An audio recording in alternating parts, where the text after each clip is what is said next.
As great as the winter season is, which I thought I'd never say in my entire life, given how low the bar winter anime seasons leave it at, I feel that spring just has much of a chance to wow me even more. So let's get started. I'm always up for a story based around the lifestyle of a mangaka, as Bakuman is the only anime I've seen that's really touched on this. Unlike Bakuman, this show will particularly just poke fun at the relationship between Yuki, our main protagonist, and his assistants, which for sure will all be women, which will where all the ecchi, harem, and comedic genres will really fall into place for this show. This show looks to be promising, by the looks of it. So in the year 2021, we have a virus called Gastria that's forced civilization to take shelter within a wall. Nothing at all like Attack on Titan whatsoever. Then we have the Cursed Children, where specifically female-borns with the virus can use superhuman abilities, which I hope for sure is innovative. We then have our main lead, Rentaro, a promoter that pairs up with an initiator, whom are the Cursed Children that are led by the promoters and take on missions. In this case, we have a special mission where Rentaro must prevent the destruction of Tokyo with Enju, his initiator. Quite a mouthful, but I look forward to the mystery and action in particular for this series.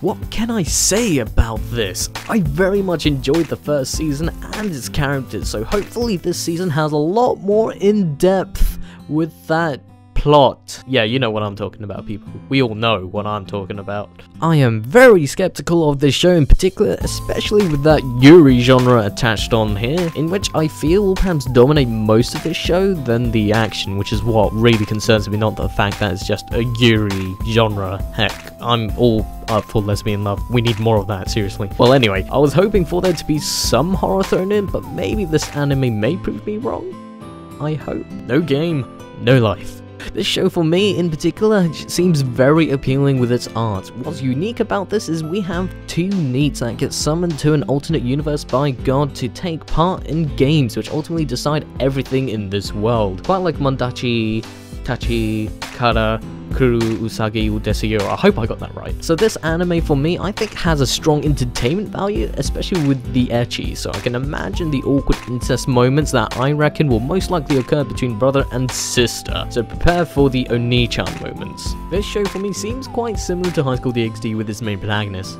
but which isn't really necessarily a bad thing. So in this world, students tame these dragons. As for our main protagonist, he is the laughingstock underdog that gets his own dragon in the form of a girl with boobs that refuses to show respect whatsoever, already making her already attractive to every male's mind. So I can already foresee how the ecchi could possibly overshadow the plot of the show, but hopefully the plot won't be too hindered, as the concept is semi-interesting, to be honest. A hickey NEET with a cyber girl he received through email. Awesome. And now he is forced to go outside in 2 years. Pretty simple, but let me just clarify here what makes this a big deal, is that our protagonist is a hikikomori, where they isolate themselves in their house as they fear people and are too subconscious of how others think of them to that large extent. Then, as a NEET, our protagonist has no obligation to go outside or do anything really with his life whatsoever. So I suppose that's how the rom-com comes in. But what interests me is the sci-fi supernatural element. Just how will they implement that will be intriguing for me, for sure. Also, Shaft, one of my favorite studios, is behind this, so it's a definite watch for me and for you, my subscribers. At least check it out. Hitsugi no Chaika. I think I can take this show quite seriously given the multiple genres that are present for this, but I do question how the romance will tie in here for this show. Bones generally do a fantastic job with the animation, giving their shows that aesthetic appeal like Zetsu no Tempest, Noragami, and Fullmetal Alchemist Brotherhood. But I feel this show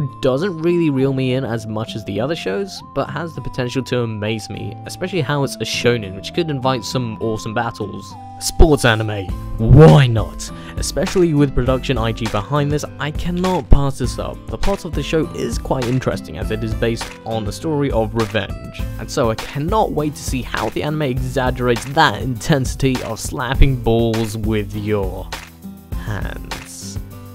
Okay, that came out wrong. Isshukan Friends has an interesting concept for the female lead, quite like Chihiro from A Tale of Memories, as she loses her memory every day. This show in particular focuses on Yuki trying to become Kaori's friend, as Kaori's memories get wiped clean every week on a Monday. Therefore, this obstacle for our main lead, Yuki has something to overcome to rescue Kaori from her loneliness, which is where I feel the slice of life and drama will particularly be the more dominant genre to the comedy, or perhaps a healthy balance, I hope. The plot of this show definitely screams fun comedy, as the main protagonist will be colliding against a penguin empire with mechas and ecchi? Hopefully it's not the robots themselves that supply the erotic moments of the show. If so, then I have some very, very questionable things to ask the creator. Soul Eater!